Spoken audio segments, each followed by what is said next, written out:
How I learned English in 6 months.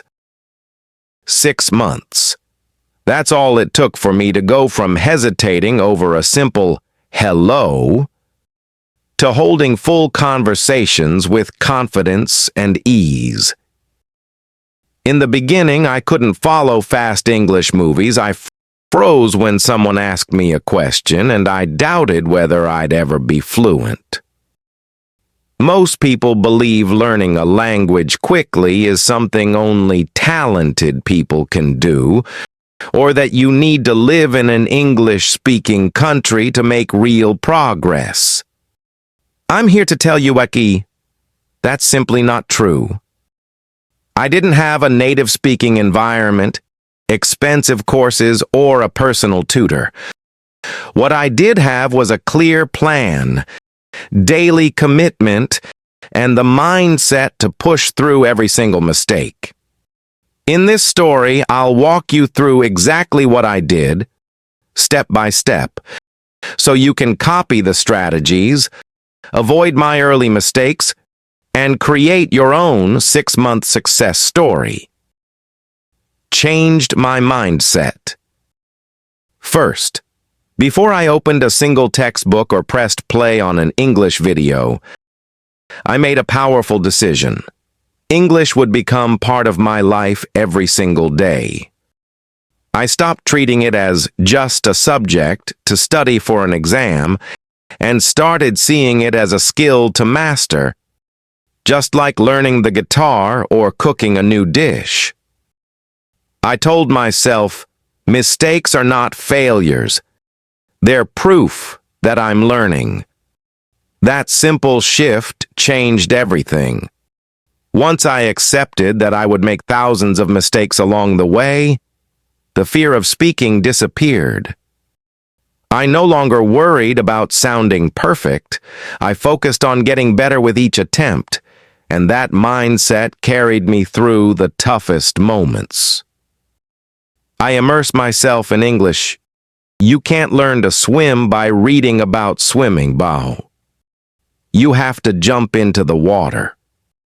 Learning English was no different. I surrounded myself with the language in every possible way. I changed my phone and computer settings to English so I would see it every time I used technology. I followed English-speaking YouTubers, subscribed to podcasts, and engaged with social media in English.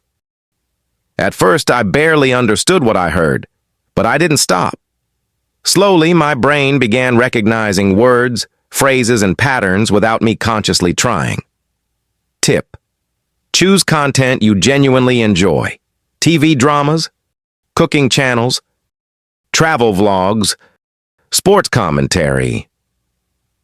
Because when you love what you're watching or listening to, you'll do it for hours without feeling bored.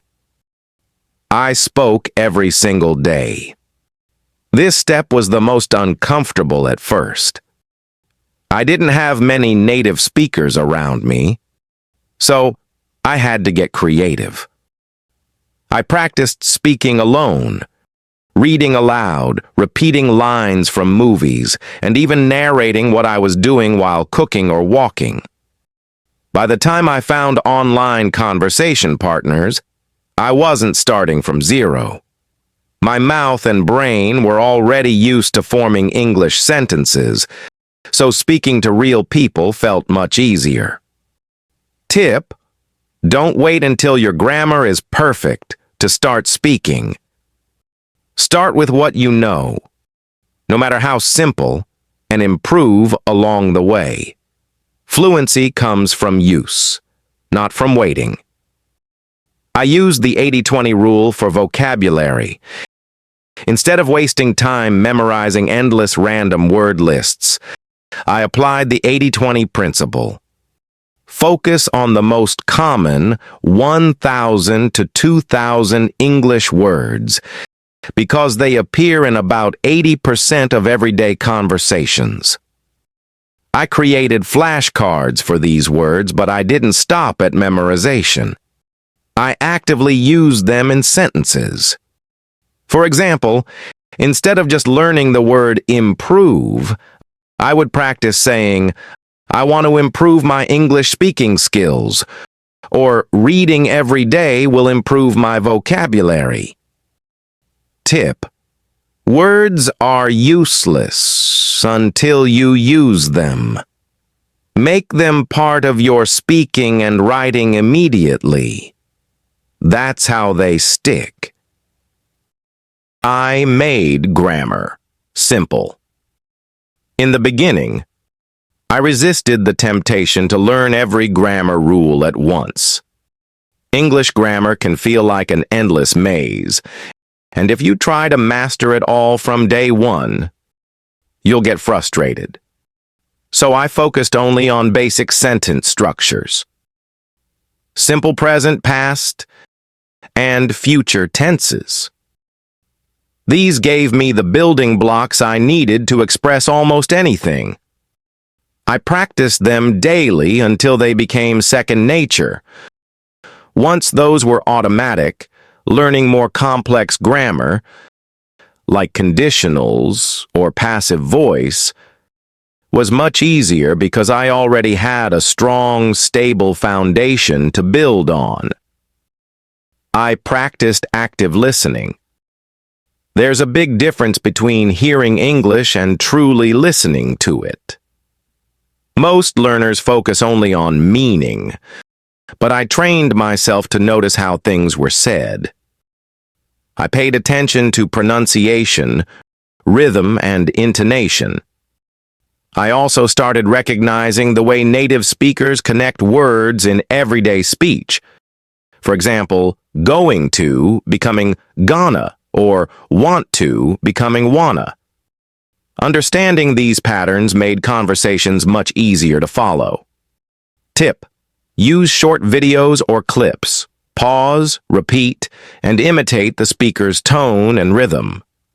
This isn't just listening, it's training your ears and your mouth at the same time. I measured my progress weekly. If you don't track your progress, it's easy to feel like you're not improving, even when you are. Every Sunday, I recorded a short video of myself speaking about any topic. At first, I felt awkward, and watching myself made me cringe. But over time, these recordings became a powerful source of motivation. By month 3, I could see and hear the difference. Clearer pronunciation, longer sentences, and new vocabulary slipping naturally into my speech. That visible progress pushed me to keep going. I made English fun. The truth? If learning English feels like a chore, you won't stick with it. I made sure my practice time was something I looked forward to. I played English games, sang along to my favorite songs, joined online quizzes, and even watched comedy shows to pick up jokes and slang. When English became part of my hobbies, it stopped feeling like study time and started feeling like me time. That's why 6 months didn't feel like hard work. It felt like an exciting daily habit.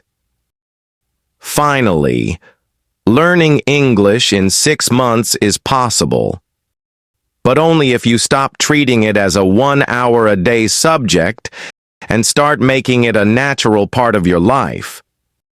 You don't need to spend thousands of dollars on courses or travel abroad. What you do need is daily contact with the language, consistent practice, and the courage to make mistakes without fear. If I could do it in 6 months, so can you. And maybe, a few months from now, you'll be the one inspiring others with your own success story.